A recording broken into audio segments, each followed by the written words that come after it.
বরগুনা পাথরঘাটার মেধাবী সন্তান তুফাজ্জল ভাই ভালো রেজাল্ট করে পাথরঘাটা কলেজে ভর্তি হয়। আর তখনই তার ভাগ্য তার সাথে একটা নির্মম খেলা শুরু করে দেয়। আর সেই সময় সে একটা স্থানীয় চেয়ারম্যানের মেয়ের প্রেমে পড়ে, কিন্তু কপালের লিখনের কারণে সেই মেয়েটার অন্য জায়গায় বিয়ে হয়ে যায়।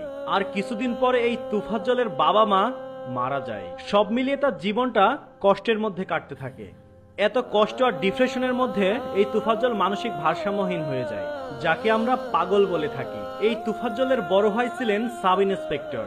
তখন তুফাজ্জলের সম্পূর্ণ দায়ভার তার বড় ভাইয়ের উপরে চলে যায়। ভাগ্যের কি নির্মম পরিহাস, তার কিছুদিন পর তার বড় ভাইটাও মারা যায়। এর মাঝখানে সে ঢাকা বিশ্ববিদ্যালয়ে ভর্তি হয়। এই তো বৈষম্য বিরোধী ছাত্র আন্দোলনে সে ছাত্রদের পক্ষ হয়ে যুদ্ধও করেছে।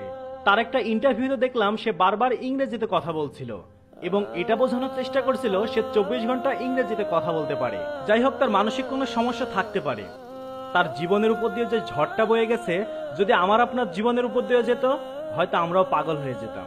তো যে কোনো কারণবশত সে হয়তো কোনো কিছু চুরি করে ফেলে, আর যার জন্য ঢাকা বিশ্ববিদ্যালয়ের কিছু সোনার টুকরো সন্তানেরা তাকে ধরে এনে হোটেলে খাওয়ায়।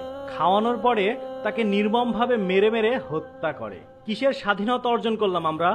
যে ঢাকা বিশ্ববিদ্যালয় থেকে স্বাধীনতা ডাক দেওয়া হয় এবং স্বাধীনতা অর্জন করা হয়, আজ সেই ঢাকা বিশ্ববিদ্যালয়ে জীবনের বিনিময়ে ভাত বিতরণ করা হচ্ছে। হ্যাঁ, মানলাম তুফাজ্জল চুরি করেছে, ডাকাতি করেছে এবং অনেক বড় কোনো অন্যায় করেছে। তাকে আইনের আওতায় এনে বিচার করা যেত, কিন্তু এভাবে আইন নিজের হাতে তুলে নিয়ে আপনারাই তাকে শাস্তি দিলেন এবং তার জীবনটা এইভাবে শেষ করে দিলেন। আপনাদের কি মনুষ্যত্ব বলতে কিছু ছিল না? ধিক্কার জানাই সেই সব ছাত্রদের উপরে যারা তুফাজ্জলের এই কঠিন সময়ে তার দুর্বলতাকে পুঁজি করে তাকে এভাবে হোটেলে ভাত খাওয়ানোর পরে অত্যাচার করে হত্যা করেছে।